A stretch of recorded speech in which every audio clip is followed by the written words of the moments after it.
საქართველო და მსოფლიო, ევროკავშირი და შეერთებული შტატები, კავკასია და საქართველოს მეზობლები, ჩვენი რეგიონის პრობლემატიკა და კონფლიქტები, საქართველოს საგარეო პოლიტიკა, ანალიზი და კომპეტენტური სტუმრები, ჩვენი თანამემამულეების საქართველოს ფარგლებს გარეთ და დიასპორის საკითხები, ვახოს სანაიას გადაცემა, საქართველო და მსოფლიო. საღამო მშვიდობისა, მოგესალმებით, მე ვახო სანაია ვარ და თქვენ უსმენთ გადაცემა საქართველოს და მსოფლიოს. დღევანდელი გადაცემა, ისევე როგორც ტრადიციულად, ჩვენი ეს გადაცემა შედგება ორი ნაწილისგან. პირველი ნაწილის სტუმარი იქნება სოხუმის სახელმწიფო უნივერსიტეტის სრული პროფესორი თემურ ჩილაჩავა. მოგესალმებით ბატონ თემურ, დიდი მადლობა გადაცემაში მობრძანებისთვის. ამ ნაწილში ჩვენ ბატონ თემურთან ვისაუბრებთ რუსეთთან ურთიერთობაზე, საოკუპაციო ხაზის გადმოწევაზე, ასევე დღევანდელი უშიშროების საბჭოს სხდომაზე. გადაცემის მეორე ნაწილის სტუმარი იქნება გაზეთ რეზონანსის მთავარი რედაქტორი ლაშა ტუღუში, რომელთანაც ვისაუბრებთ უკანონო მოსმენაზე, თვალთვალზე და პირად ცხოვრების ხელშეუხებლობაზე. საკანონმდებლო ორგანოში შევიდა კანონპროექტი, რომელიც სწორედ ეხება პირად ცხოვრების ხელშეუხებლობას, უკანონო მოსმენების საკითხს და ამ დეტალებზე ჩვენ ვისაუბრებთ სწორედ ლაშა ტუღუშთან, რომელიც სხვებთან ერთად არის ამ კანონპროექტის ერთ-ერთი წარმდგენი საკანონმდებლო ორგანოში. ახლა კი ვიწყებთ საუბარს ჩვენს პირველ სტუმართან, ბატონ თემურ, მოდით უშიშროების საბჭოს სხდომასთან დაკავშირებით დაგისვამთ პირველ შეკითხვას, როგორ შეაფასებთ იმას, რომ შეიკრიბა, როგორც იქნა უშიშროების საბჭო, ამას მთელი პერიპეტიები ჰქონდა წინ, მაგრამ არ მივიდა პრემიერ-მინისტრი. თქვენი აზრით, უფრო მეტი იყო ამ სხდომასთან დაკავშირებით შიდა პოლიტიკური ფაქტორი თუ საგარეო პოლიტიკური ფაქტორი, რაც უკავშირდება ოკუპირებულ ტერიტორიებს? მოგესალმებით, მივესალმებით რადიოს მსმენელებს. მართლაც დღეს თითქოს ვთქვათ ასე მოულოდნელად შეიკრიბა უშიშროების საბჭო. ალბათ ეს არის მათ შორის იმის გამოძახილი, რომ გუშინ და გუშინ წინ პრემიერ-მინისტრმა რამოდენიმე საკითხით აღნიშნა, რომ თქვათ უშიშროების აპარატი, დივანი, ასე შემდეგ რა ფუნქციებს ასრულებს და ასე შემდეგ და ბუნებრივია ამის გამო ეთყობა მოხდა შედარებით მოულოდნელად, მაგრამ მაინც კარგია რომ შეიკრიბა უშიშროების საბჭო, რომელიც რამდენად ჩემთვის ცნობილი არ შეკრებილა 1 ოქტომბრის შემდეგ, არადა მათ შორის საკმაოდ ბევრი მნიშვნელოვანი საკითხები იყო, არა მარტო ის საკითხი, რაც მოხდა აი ამ სოფლებში, როცა ესე იგი ოკუპაციის ზოლის გადმოწევა მოხდა 300-400 მეტრით, მაგრამ მოსალოდნელი იყო, რადგანაც პრემიერ-მინისტრს აქ მუშაობის საკმაოდ დიდი და დატვირთული გრაფიკი, ეთყობა მან ვერ მოახერხა მოსვლა დღევანდელ სხდომაზე, მაგრამ იყვნენ წარმოადგენელი, იყო პარლამენტის თავმჯდომარე, შინაგან საქმეთა მინისტრი, სამწუხაროდ არ იყო, რადგანაც უცხოეთში იმყოფება საგარეო საქმეთა მინისტრი და თავდაცვის მინისტრი. თუმცა იყო საუბარი უმრავლესობის მხრიდან, ხომ არ ჯობდა, რომ ამ უშიშროების საბჭოს გადატანა მოხდა, არ იყო თქვათ ორშაბათამდე, მაგრამ ჩვენს თქვათ არ ვიცი როგორ უწოდო ყოფილ თუ დღევანდელ პრეზიდენტს ჩვევია, რომ რასაც ჩაიფიქრებს, უცბად აკეთებს ამას. მაგრამ რამდენად თქვათ გამოვიდა ინფორმაცია, იყო განხილული საკითხები და რაც საინტერესო არა მარტო აი ამ ზოლის გადმოწევაზე იყო საუბარი, არამედ ესე იგი პარლამენტის თავმჯდომარემ და სხვებმა ალბათ დაუსვეს პრეზიდენტს, მათ შორის ის საკითხი, რომ აი ბოლოდროინდელი და არა მარტო ბოლოდროინდელი, ჩვენ ვიცით რომ ის მზარდი ფუნქციით ყოველთვის უცხოეთში დადის და მოინახულა ალბათ მსოფლიოში თითქმის 200-ზე მეტი ქვეყანა და აი კერძოდ რა ესე იგი დადებითი შემოიტანა ამან, იყო შეკითხვა, არ ვიცი რამდენად მან უპასუხა ამ საკითხებს, მაგრამ მნიშვნელოვანია ის, რომ მომავალში ალბათ კიდევ შედგება უშიშროების საბჭოს სხდომები და მათ შორის ალბათ იქნება ცხადია თავარი პოლიტიკოსი ბატონი ბიძინა. ბატონ თემურ, აი რამდენად პროდუქტიული შეიძლება იყოს ასეთი სხდომები მაშინ, როდესაც ჩვენ ვხედავთ, რომ აშკარაა პოლიტიკური კინკლაობის სახესაც ატარებს ეს ყველაფერი. აი ვთქვათ, მიხეილ სააკაშვილი მისი გუნდი სვამს რაღაც საკითხებს უშიშროების საბჭოზე, ასევე ბიძინა ივანიშვილის გუნდი სვამს სხვა საკითხებს, ვთქვათ, ინტერესდება პრეზიდენტის ვოიაჟებით. ამას წინ უძღოდა ის, რომ პრემიერ-მინისტრი დაინტერესდა უშიშროების საბჭოს აპარატის ხარჯებით გაისმა ბრალდებები და ასე შემდეგ. აი ამ კონტექსტში რამდენად ქმედითი იქნება, რამდენად პროდუქტიული იქნება უშიშროების საბჭო, რომ იმჟელოს იმ საკითხზე, რაც არის დღეს მართლა ძალიან მნიშვნელოვანი, მე გულისხმობ საოკუპაციო ხაზის გადმოწევას. როდესაც ასეთი მნიშვნელოვანი საკითხებია, მაგრამ თან აი პოლიტიკური კინკლაობის ფორმაც აქვს ამ ყველაფერს. რა თქმა უნდა, ჩემთვის და თქვენთვისაც, ვინც ვართ აფხაზეთიდან, სოხუმიდან, ძალიან მტკივნეულია ის საკითხი, როცა ჩვენ გახსოვთ თავის დროზე ერთ დღეში მოგვიწია ჩვენ ესე იგი საყვარელესი კუთხის აფხაზეთის დატოვება, ფაქტურად ის ზოლი ფსოუდან ენგურამდე დაახლოებით არის თქვენ იცით 200 კილომეტრის ზოლი, ამის დატოვება იმედია დროებით და ჩვენ გვესმის იმ ადამიანების, ვინც ამ სოფლებში არიან და იმ 200 მეტრიან გნებავ 300 მეტრიან ზოლში მოხვდნენ, რადგანაც შეიძლება ვთქვათ იქით ამ მხარეს არის მათი მეზობლები, გნებავთ იქ არის საკარმიდამო ნაკვეთები და ასე ძალიან კარგად მესმის და მე შევდივარ ამ მდგომარეობაში. მაგრამ უბედურება ის არის, რომ დღევანდელ ვთქვათ უმცირესობას და ცხადია უმრავლესობას უბედურება შეიძლება არა, რადგანაც არავითარი პოლიტიკა ტერიტორიული მთლიანობის აღდგენის კუთხით წინა ხელისუფლებას არ ქონდა. ის რიტორიკა, რომელიც იყო დამყარებული ბაქაბოქიობაზე, ჩვენ ასე დავიბრუნებთ, ისე დავიბრუნებთ, მოგესწენებათ, შევალთ და ახალ წელს შეხვდებით ცხინვალში, გნებავთ, წყალს დავლევთ, ვთქვათ, ფსოუზე და შემდეგ, ეს არავითარი პოლიტიკა არ იყო, ამას აწარმოებდა ბატონი სააკაშვილი და მისი გუნდი. ამიტომ ჩვენ არა მარტო 1 სანტიმეტრით არ გადავდგით ნაბიჯი საქართველოს ტერიტორიული მთლიანობის აღდგენის მიმართულებით ბოლო 9 წლის განმავლობაში, არამედ საკმაოდ მნიშვნელოვნად უკან წავედი და არაფერს არ ვლაპარაკობ 2008 წელზე. მაგრამ დღევანდელ ხელისუფლება, ჩემის აზრით, გასილებით უფრო მოზომილი პოლიტიკა, დღევანდელმა ხელისუფლებამ კარგად იცის, რომ რუსეთი არ შეიცვლება ერთ დღეში და საერთოდ რამდენად შეიცვლება. თქვენ მოგესწენებათ, რომ ეს ისტორიის გაკვეთილებია, რომ ნებისმიერ დიდ იმპერიას ეს იქნებოდა ოტომანის იმპერია, გნებავთ სპარსეთი, გნებავთ რუსეთის იმპერია, ყოველთვის აქ თავისი მიზნები.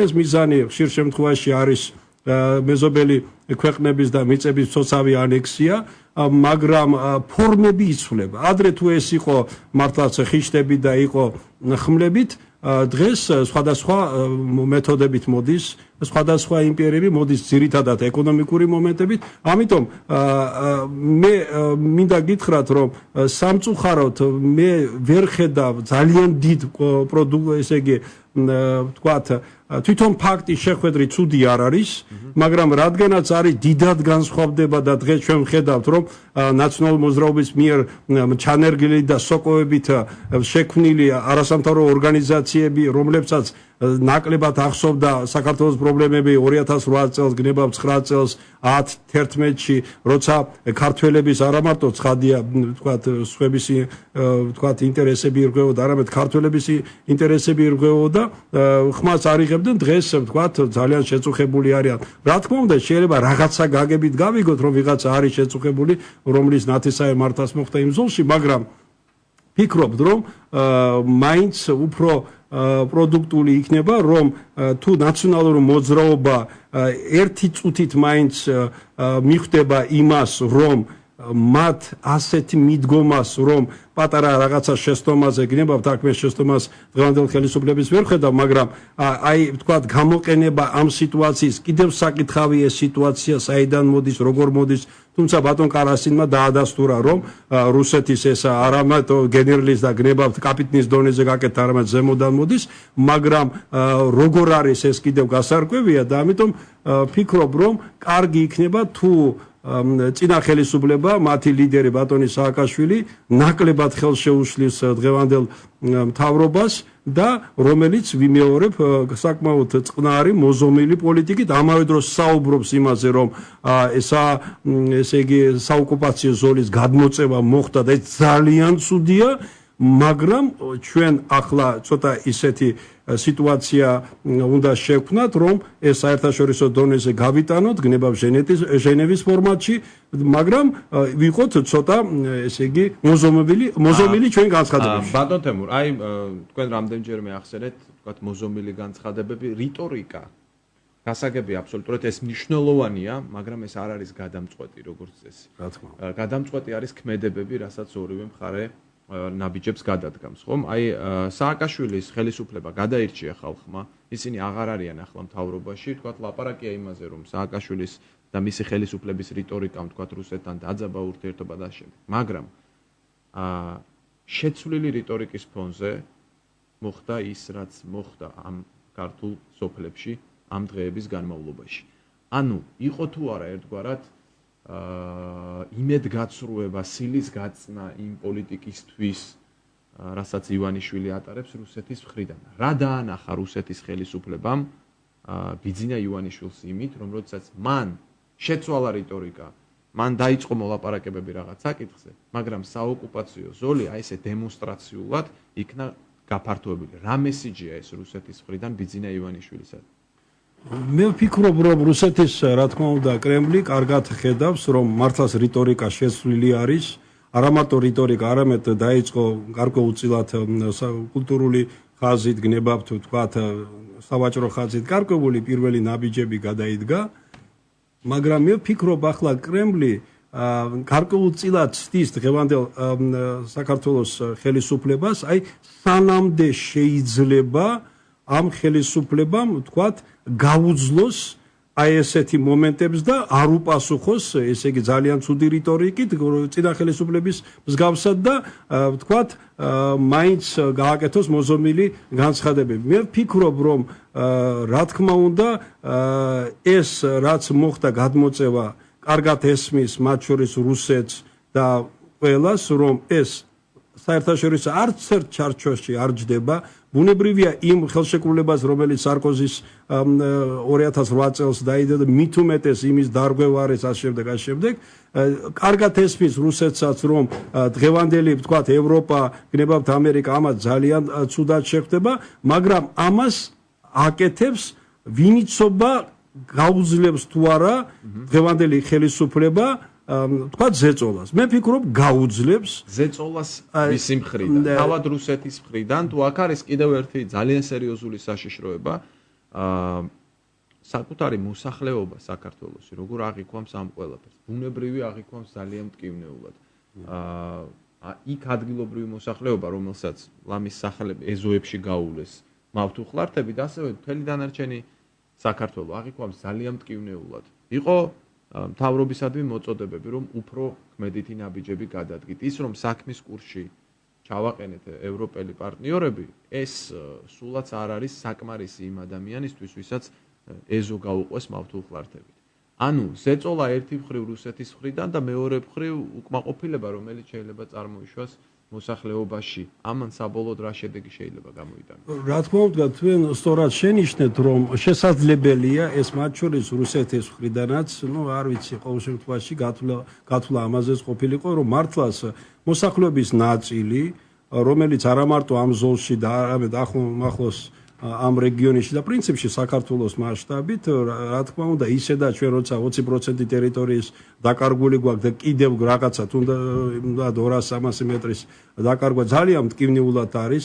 ზოგიერთი არა მარტო ვიმეორებ ნაციონალური მოძრაობის მიერ შექმნილი სოკოებით არასამთავრობო ორგანიზაცია, არამედ უბრალოდ მართლაც ნეიტრალურად გნებავთ კარგად განწყობილი ოცნების კოალიციის მიმართ ადამიანებს შეიძლება უმოქმედებაში ან ნაკლებ მოქმედებაში თქვათ რაღაცნაირად შეჩივლონ დღევანდელ საქართველოს მთავრობას, შეიძლება ერთიც იყო და მეორეც იყო, მაგრამ ამ სიტუაციაში გამოსავალი რა არის? გამოსავალი მაინც არის ის, რომ ჩვენ ბუნებრივია საერთაშორისო მასე ის არა როგორც 2008 წელს ჩვენ პროვოკაციაზე უპასუხეთ, არამედ პირიქით ჩვენ უნდა გავიტანოთ ეს საერთაშორისო არენაზე უფრო მნიშვნელოვნად საქართველოს ესე იგი მოსახლეობასთან იყოს მჭიდრო კონტაქტი და ესე გავაშუქოთ ეს საკითხები, რომ ერთობლივად მივიღოთ გადაწყვეტილება. ის არ არის რომ მარტო ესე იგი საქართველოს მთავრობაც ყვედას გნებავთ თქვა საზოგადოებასთან, ესე იგი სამოქალაქო სექტორთან ნაღდე, არამედ არა თქვა ვინმეს მიერ ხელდასმულის, რომ აი რა არის ამ სიტუაციაში. კი გადმოიწია ამ ზოლმა თქვენ იცით ვიმეორებ მთელი აფხაზეთი 200 კილომეტრიანი ზოლი აგერ ეს მოსულია გორამდე და ეს მის როკის გვირაბიდან იმამდე რამდენი მანძილია კი ბატონო ცუდია აი ამ დიდ კილომეტრებს დაემატა 200-300 მეტრი მაგრამ გამოსავალი რა არის გამოსავალი ხო არ არის ჩვენ რომ რაღაცით ფორმით ესე იგი ნუ თქვა სხვა ფორმით უპასუხოთ გამოსავალი არის ის რომ ჩვენ მართლა საერთაშორისო ყველანაირი ნორმით ამავე დროს ძალიან მნიშვნელოვანია ჩემის აზრით ჩვენი უწმინდესი და უნეტარესის სრულიად საქართველოს პატრიარქის წერილი რომელიც მან მიწერა ჩვენ ვიცით რომ პატრიარქს აქვს ყველანაირი მთელს მართლმადიდებლურ სოფლიოში დიდი ავტორიტეტი თუმცა ჯერ გამოხმაურება ამას არ ყოფ არ არის აი ბატონ თემურ რეკლამა გვაქვს რეკლამის შემდეგ განვაგრძოთ ამ თემებზე საუბარი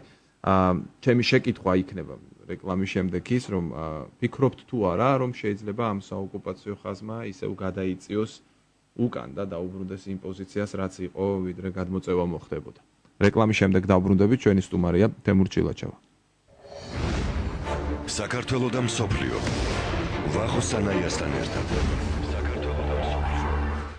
გადაცემა საქართველოს და მსოფლიო დაბრუნდა კვლავ პირდაპირ ეთერში ჩვენი საუბრის თემა რუსეთ-საქართველოს ურთიერთობა სოხუმის სახელმწიფო უნივერსიტეტის სრული პროფესორი თემურ ჩილაჩავა ჩვენი სტუმარი ბატონ თემურ განვაგრძოთ ჩვენი საუბარი ჩვენ საუბრობდით იმაზე რამდენად არის მოსალოდნელი რომ რუსეთმა ეს საოკუპაციო ხაზი ისევ იმ მდგომარეობას დაუბრუნოს რაც იყო რამდენიმე დღის წინ სანამ გადმოიწეოდა თქვენ ახსენეთ კათოლიკოს პატრიარქის წერილი ვლადიმერ პუტინისადმი გარკვეული დიპლომატიური აქტივობა რაც საქართველოს მთავრობამ განახორციელა არის თუ არა ეს ყველაფერი საკმარისი რამდენად რეალისტურია მოლოდინი რომ მოხდეს ეს რაზეც ახლა საუბრობთ მე ვფიქრობ რომ რა თქმა უნდა შეიძლება დაბრუნება ამ ზოლის ვერ მოხდეს მაგრამ ყოველ შემთხვევაში ალბათ გადმოწევა კიდევ უფრო ნაკლებად სავარაუდო არის და აი ამის ერთ-ერთი მომენტი თუმცა რა თქმა უნდა ძალიან მნიშვნელოვანია ვიმეორებ ჩვენი პატრიარქის მიმართვა და შესაძლებელია გარკვეულწილად იყოს გათვალისწინებული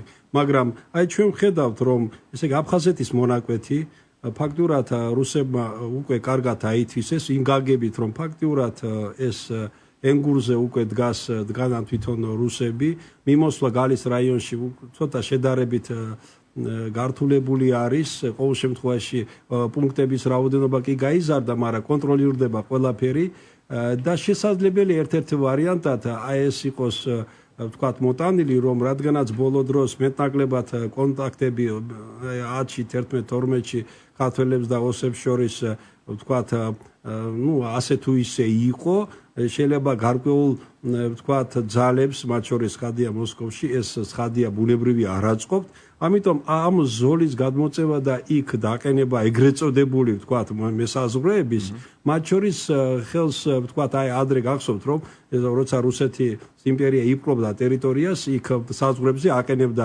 კაზაკებს როგორც წესი და ისინი იყვნენ რა თქმა უნდა დამცველები ეგრეთ წოდებული უკვე მოპოვებული საზღვრების აქაც შესაძლებელია აი ეს მომენტი რომ ნაკლები კონტაქტი იყოს ოსებს და ქართველებს შორის ბუნებრივია როცა კონტაქტი ნაკლები იქნება ბუნებრივია ესენი ცხინვალი ისედაც მიმართულია მოსკოვისკენ და კიდევ უფრო გაიხედავს და იძულებულიც იქნება გაიხედოს მოსკოვისკენ ნუ ერთი მეორეს რომ ემატება ფიქრობ რომ ალბათ უკვე არ მოხდება გადმოწევა ამ საზღვრის საოკუპაციო ზოლის მაგრამ აი დაბრუნება ძველ იმებზე სავარაუდო ნაკლებად არის მაგრამ შესაძლებელია მოხდეს კიდევ კი ბატონო ეს არის ბუნებრივია თუ ეს ასე ხდება და მოხდა უკვე და თუ ასე დარჩება არის დარტყმა იმ პოლიტიკაზე რაც ივანიშვილმა რაკურსიც აიღო ბუნებრივია ეს ასე იქნება აღქმული ზოგადად რა არის ივანიშვილის პოლიტიკა თქვენი აზრით რუსეთის მიმართ ჩვენ გვახსოვს რომ სააკაშვილი იწყებდა ასე რუსეთთან ურთიერთობა შეიძლება ითქვას უფრო მეგობრული დამოკიდებულება იყო რუსეთის მიმართ სააკაშვილის განცხადებებში მისი პირველი ვიზიტი პრეზიდენტად მოსვლის შემდეგ იყო მოსკოვში პუტინთან და ასე შემდეგ ბევრი ნაბიჯი გადაიდგა მისი მხრიდან რუსეთის მიმართ მაგრამ ძალიან მალე მოხდა სიტუაციის გაუარესება და სააკაშვილმა რამდენიმე დღის წინას თქვა რომ ჩვენ ვცადეთ ეს გზა მაგრამ ეს არ გამოვიდა ხომ არ გამოდის ისე რომ ახლა საქართველოს ისევ იმავე გზას ცდის, ოღონდ მეორედ და ხომ არ არის საფრთხე, რომ ისევ იგივე შედეგები მივიღოთ. მე ვფიქრობ, რომ წინა ხელისუფლება მისი ლიდერის სააკაშვილის მეთაურობით მაინც საგარეო პოლიტიკას განსაკუთრებით რუსეთის მიმართ ალბათ თლათ თანმიმდევრულად არ ატარებდა. მართალია იყო მისი ვიზიტები, იყო ასევე ვთქვათ ამ ვიზიტების შემდეგ რა თქმა უნდა ხდებოდა არც თუ ისე ვთქვათ კორექტული განცხადებების გაკეთებაც. ერთის მხრივ იყო ვიზიტები და თითქოს გვინდა რუსეთთან ურთიერთობა, მეორეს მხრიდან იყო ვთქვათ აი ვიმეორებ ცოტა ისეთი ხისტი განცხადებების გაკეთება, ასევე იყო რიტორიკა აფხაზების მიმართ თქვენ გახსოვთ რომ ჩვენ ესე იგი იმის ფონზე რომ თითქოს შვიდობიანად გადავწყვეტ ერთის მხრივ მეორეს მხრივ ხდებოდა ჯარის თქვა ჯარი რა თქმა უნდა ყავდეს საქართველოს და მათ შორის გაძლიერება, მაგრამ ამის აფიშირება და ამის ყოველდღეს ვთქვათ იმის ჩვენება ჩვენი ცნების არ იყო ალბათ მიზანშეწონილი.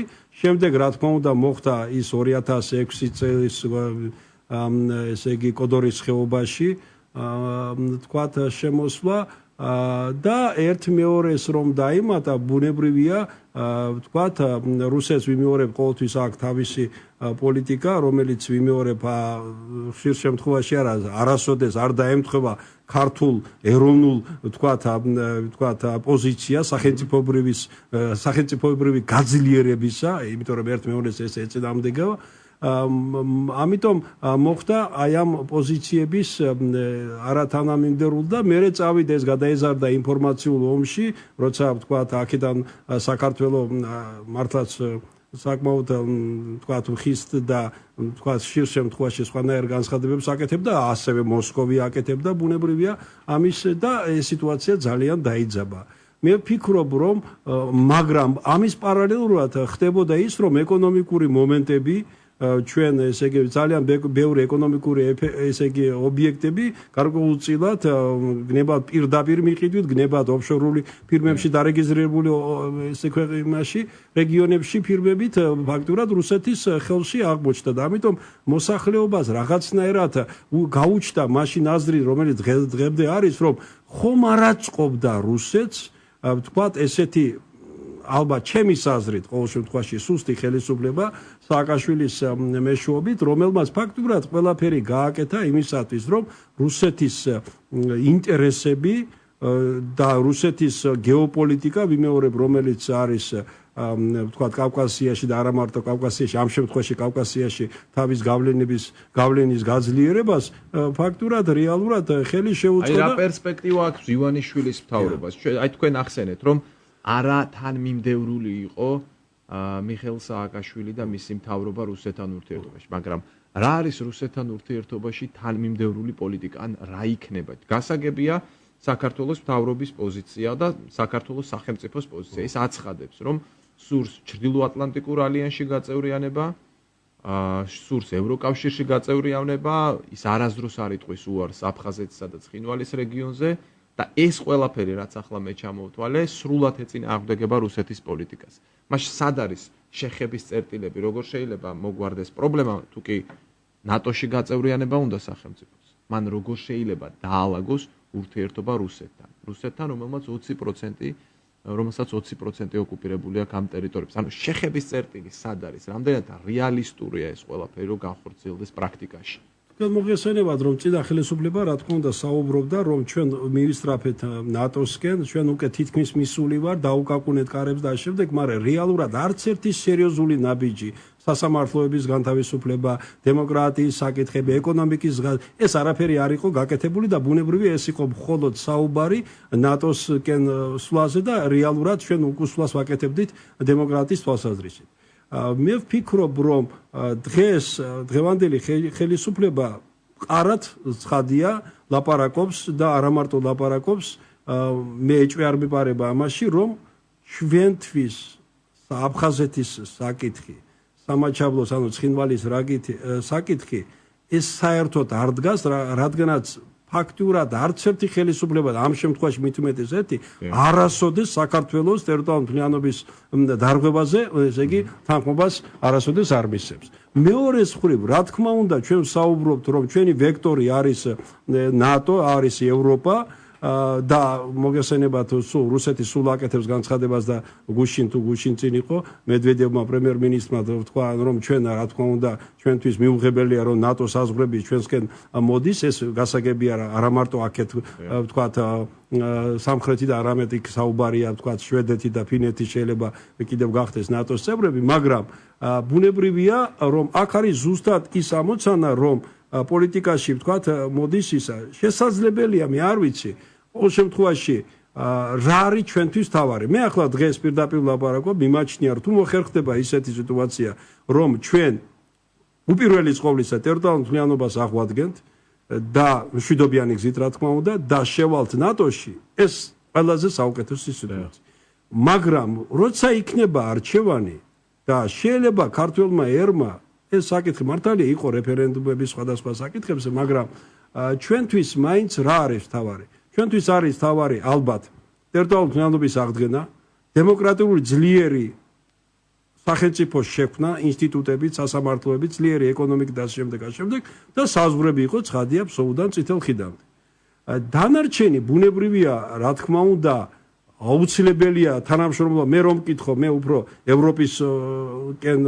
მაქს ვექტორი ვიდრე გნებავთი თქვათ პირდაპირ ლაპარაკობ ვიდრე ამერიკისკენ ნუ რუსეთზე ზედმეტია საუბარი მაგრამ ევროპისკენ ვექტორი მაგრამ უნდა გავითვალისწინოთ რომ არსებობს ცხადია ამერიკის ინტერესები რომელიც სოფლიოში ყველაზე ძლიერი ქვეყანა არის და არსებობს მართალია ეკონომიკის შედარების სუსტი და სოფლიო ეკონომიკის 2% აქვს მარტო რუსეთს და ანუ ამერიკას 20 და 10 ჯერ ნაკლები მაგრამ მაინც რუსეთი ძლიერი ქვეყანა ყოველ შემთხვევაში შეარაღები და ნაკლებად პროგნოზირება არის და ჩვენ მაინც უნდა გარკვეულწილად გავითვალისწინოთ ეს ინტერესები თუ ეს თქვათ მოხერხდა ძალიან კარგი თუ არა და ვიმეორებ შეიძლება ქართველმა ერმა თვითონ გადაწყვიტოთ რა არის თავარი ტერიტორიული მთლიანობა ძლიერი ეკონომიკა თავისუფლება თავისუფალი სასამართლო თუ დავუშვათ კიდევ სხვა რაღაცა თქვათ ვიმეორებ ნატოში შესვლა და თქვათ ტერიტორიების კი ბატონო ეს შეიძლება თქვათ გადაწყვიტოს თქვათ სურვილის დონეზე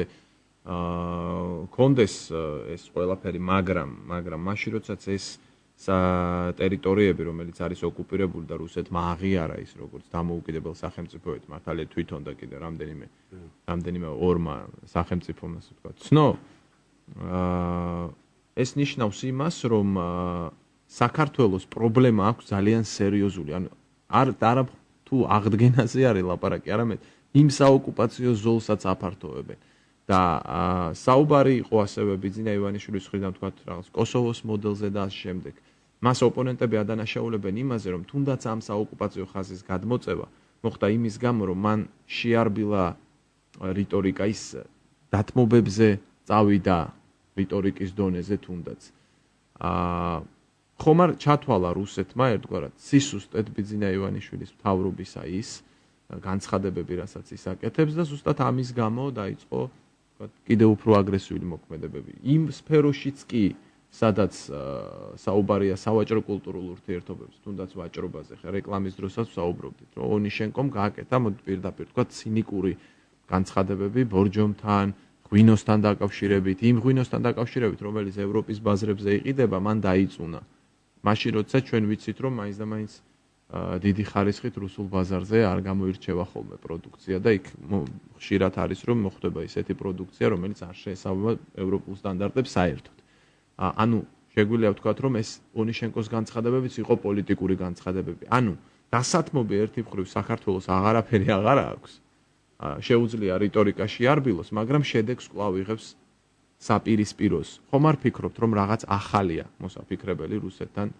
დაკავშირებით ის რაც სააკაშვილის ხელისუფლებას არ ქონდა მოფიქრებული და ის რასაც დღესაც ვერ ვხედავთ.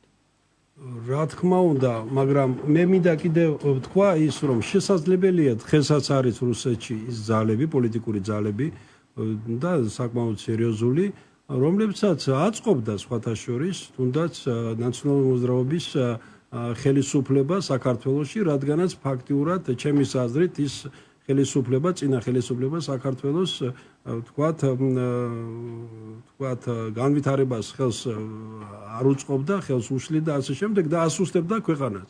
მაგრამ დღეს რადგანაც უკვე ფაქტია, რომ მოსულია ახალი ხელისუფლება საქართველოს ბატონი ბიძინა ივანიშვილის ხელმძღვანელობით, რუსეთი ამ სიტუაციას რა თქმა უნდა თქვათ მოწონს, არ მოწონს ეს სიტუაცია de facto დგებულობს ამას, de jure უბრალოდ და ბუნებრივია ის აგებს თავის პოლიტიკას და ეს პოლიტიკა არის ისეთი, რომ მაქსიმალურად უკაცრავად აი თქვათ ზეწოლას განვახორციელებ ყველა მიმართულებით, თუ ამ ხელისუფლებამ ეს ამ ზეწოლას გაუძლო და შეინარჩუნა 21 საუკუნისათვის დამახასიათებელი, ესე იგი, ნორმალური სახელმწიფოებრივი რიტორიკა, შეინარჩუნა ის, რომ თავარი, ესე იგი, ორიენტაცია იქნება ევროპულ და თქვა სოფლიო სტრუქტურებზე, რომ აი, ბატონო, ჩვენ, ესე იგი, მიუხედავად იმისა, რომ ოკუპაცია ისეთ დიდი ხანია გრძელდება, კიდევ გადმოწიეს ჩვენ რიტორიკას არა, მაგრამ ჩვენ ვაფიქსირებთ,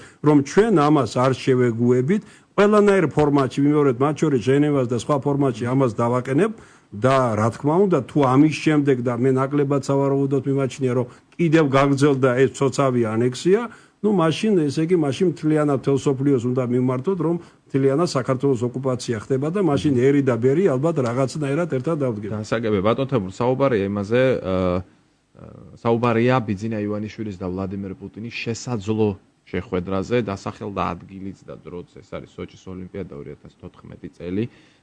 ცოტა ხნის წინ ჩამოსულიყო მე მგონი დღესაც თბილისში ვლადიმერ ხომერიკი მოსკოვიდან, მანაც თქვა, რომ პუტინი არის მზად, ну ჩვენ არ ვიცით, რამდენად სარწმუნოა ეს ინფორმაცია, მაგრამ მან თქვა ყოველ შემთხვევაში, რომ მზად არის პუტინი იმისთვის, რომ შეხვდეს ბიძინა ივანიშვილს. თქვენი აზრით აი ამ სიტუაციაში, ოკუპაციის სიტუაციაში, რაც გვაქვს ვითარება რუსეთთან, ღირს თუ არა ბიძინა ივანიშვილის შეხვედრა ვლადიმერ პუტინთან, რამდენად პროდუქტიული იქნება, პოლიტიკურად რამდენად გამართლებული იქნება, დასავლეთის თვალში რამდენად გამართლებული იქნება და საქართველოს მოსახლეობის თვალში. მე რა თქმა უნდა მიმაჩნია, რომ მე ვთქვათ პრეტენზია დიდ პოლიტიკაზე არ მაქვს, ცხადია ბატონ ბიძინა გაცილებით უფრო გამოცდილი ამ თვალსაზრისით და ჩემი აზრით მოცემულ ეტაპზე ეს შეხვედრა მიზანშეუწოდელია. მით უმეტეს ახლა ჩვენი მაინც მთავარი პარტნიორი ცხადი არის ამერიკა და ევროპა, მერე ალბათ კიდევ სხვა ქვეყნები, მით უმეტეს იმის ფონზე, რომ ჩვენ ჯერ ბატონ ბიძინას ვიზიტი ამერიკაში არ არის შემდგარი, ევროპის ბევრ, ვთქვათ, ძალიან ძლიერ ქვეყნებში, მიუხედავად იმისა, რომ სურვილი ამ ქვეყნებს ჰქონდა და ბატონ ბიძინას აღნიშნა, დღეს ჩემი აზრით იმის ფონზე პოლიტიკურად მომგებიანი არ არის ეს შეხვედრა. თუმცა მე მიმაჩნია, რომ რაც ეხება ოლიმპიადას, მიუხედავად იმისა, რომ გაიჟღერა უკვე ამის ფონზე რაც მოხდა ასე შემდეგ, მონაწილეობა არ უნდა მივიღოთო, მე მაინც მიმაჩნია, რომ ოლიმპიადა ცოტა სხვა მომენტი არის და ჯერჯერობით ჩვენ არ უნდა ვიჩქაროთ, ანუ მიგაჩნიათ მიზან შეწონილოთ, რომ სპორტსმენები ჩავიდნენ, თქვა, მაგრამ სამთავრობო დელეგაცია? ხო, აი მე ამ ჯერ 14 წლამდე კიდევ არის დრო, მაგრამ დღეს ახლა შეხვედრა ბატონ ბიძინასი და ბატონი პუტინისა მიზან შეუწონებლად მიმაჩნია. გასაგებია. დიდი მადლობა მინდა გითხრათ გადაცემაში სტუმრობისთვის. მე შეგახსენებ სოხუმის სახელმწიფო უნივერსიტეტის სრული პროფესორი თემურ ჩილაჩავა იყო გადაცემის ამ ნაწილის სტუმარი, გადაცემის მეორე ნაწილში გაზეთ რეზონანსის მთავარი რედაქტორი ლაშა ტუღუში იქნება ჩვენი სტუმარი უკანონო მოსმენებთან დაკავშირებით. საქართველო და მსოფლიო ვახო სანაიასთან ერთად. მოგესალმებით კიდევ ერთხელ საღამო მშვიდობისა, მე ვახო სანაია ვარ და განვაგრძობთ გადაცემა საქართველო და მსოფლიოს და გადაცემის ამ ნაწილის სტუმარია გაზეთ რეზონანსის მთავარი რედაქტორი ლაშა ტუღუში. მოგესალმებით, დიდი მადლობა გადაცემაში სტუმრობისთვის. საქართველოს პარლამენტში შევიდა საკანონმდებლო ცვლილებების პროექტი და პაკეტი და ამაზე ვისაუბრებთ, მაგრამ მანამდე მინდა პრემიერ-მინისტრის განცხადებაზე კითხოთ. მან თქვა დღეს, რომ შეიძლება პირადი ცხოვრების ამსახველი მასალების არქივი შეინახოს ისე, როგორც ბანკში ფული ინახება. რას ფიქრობთ ამ განცხადების შესახებ? მოგესალმებით, ხო. მივესალმები რადიოსმენელებს. ეს არის ერთ-ერთი ვერსია, რომელიც გააჟღერა ბატონმა ბიძინა ივანიშვილმა, პრემიერ-მინისტრმა, თქვა, რომ ესეთი მოსაზრება არსებობს გარკვეულ ექსპერტებთან დიალოგისას გაარკვია მან ჩვენც ცხადე მოსმენილი გვაქვს ესეთი მოსაზრება, თუმცა მე მინდა გითხრათ, რომ მე პირადად ამ პოზიციას, ამ ექსპერტების პოზიციას არ ვიზიარებ, მე მიმაჩნია, რომ უნდა განადგურდეს ის მასალები და შენახვა რაღაცა ასე თქვათ მიზეზით არ არის სწორი, იმიტომ რომ შენახვა შეიძლება იყოს უსაშველოდ დიდი დროით, ფაქტობრივად უდროოდ რა და ახლა თუ ჩვენ ამ გზით წავალთ, ეს ნიშნავს, რომ არაფერს არ ვცვლით რა. არანაირი გარანტიები არ არსებობს კიდე, რამდენი გასაღებიც უნდა დავადოთ კლიტეს, რომ იქიდან ეს ინფორმაცია არ გაჟონავს და არ გამოვა. სხვებთან ერთად თქვენ წარადგინეთ საკანონმდებლო ცვლილებების პაკეტი პარლამენტში. რას გულისხმობს ეს პაკეტი და რა გამოსავალს იძლევა ამ შექმნილი სიტუაცია? იცით რა არის, ორი ამოცანა გვაქვს დღეს. პირველი რომ გავანადგუროთ ეს სიბინძურე, იმიტომ რომ ყოველი დღე შენახული ასობით 1000 რა ვიცი ადამიანის თაობაზე სხვადასხვა ტიპის უკანონოდ მოგროვებული ინფორმაცია ნიშნავს ყოველდღიურად ამ ადამიანის უფლების დარღვევას. ყოველი წამი არის მისი უფლება დარღვეული, ამიტომ პირველი ამოცანა არის, რომ ეს სიბინძურე მოვსპოთ ჩვენ და გავანადგუროთ და ეს არის სახელმწიფოს ვალი.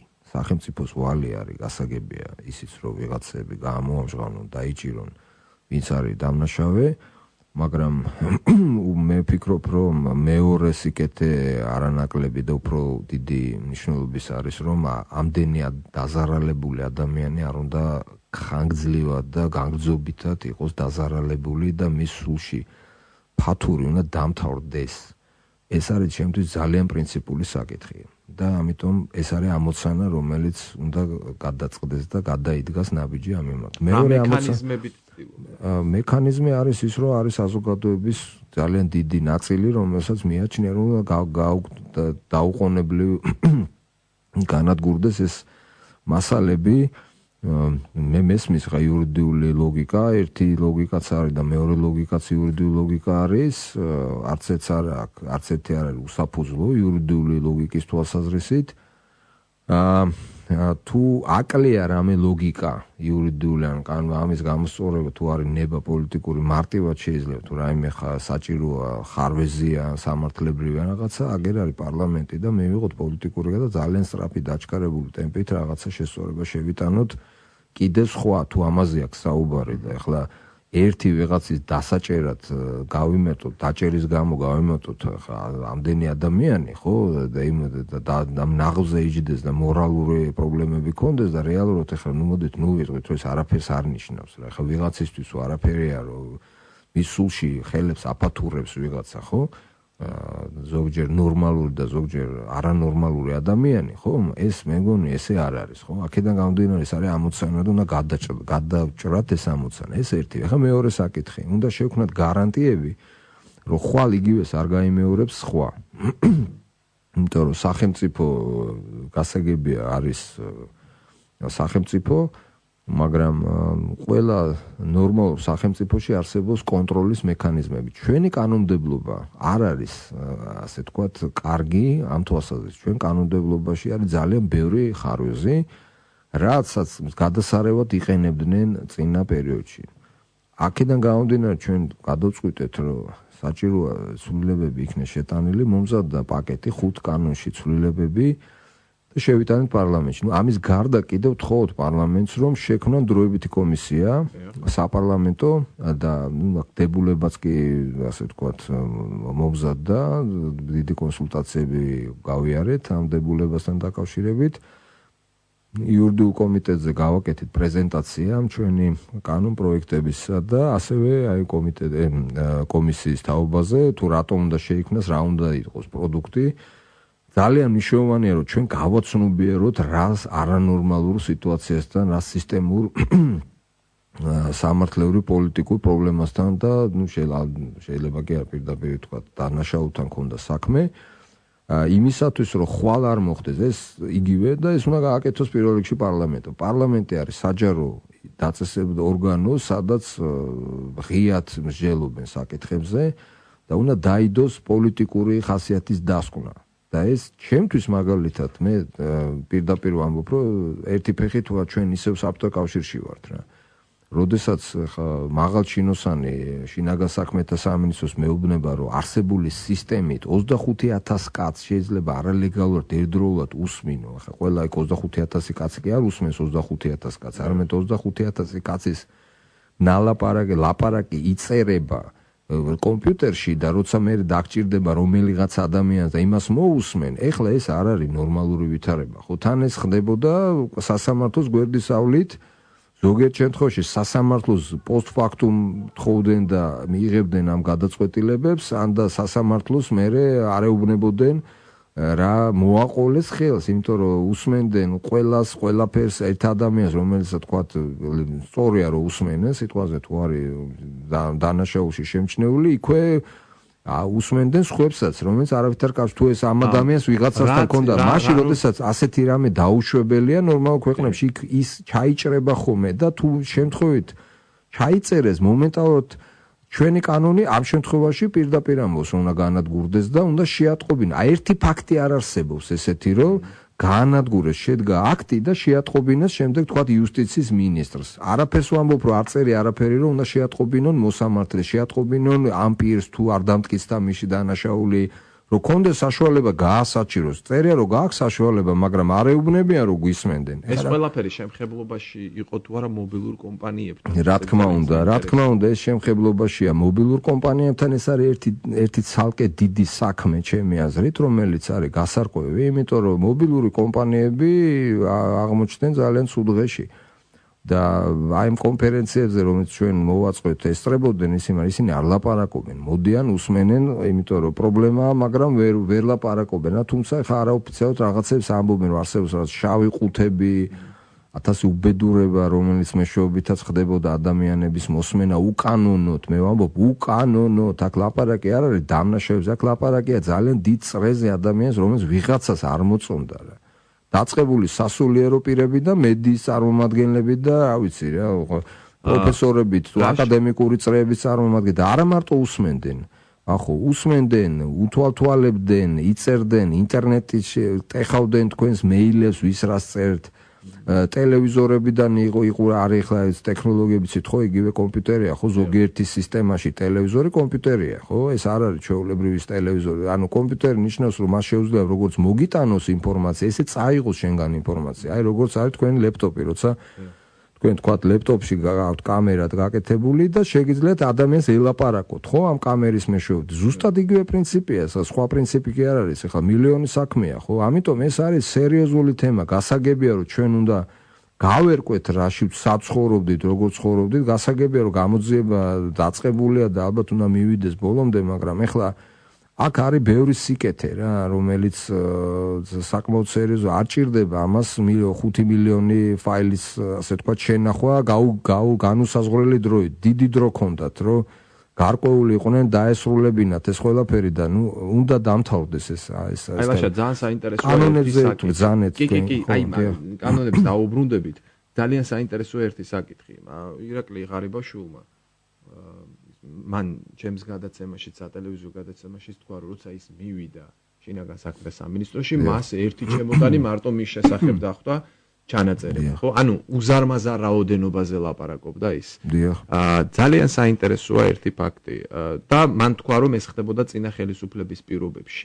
და კონსტიტუციური საფრთხეების დეპარტამენტი და სოდი და კუდი აკეთებდა ამას, მან ეს თქვა.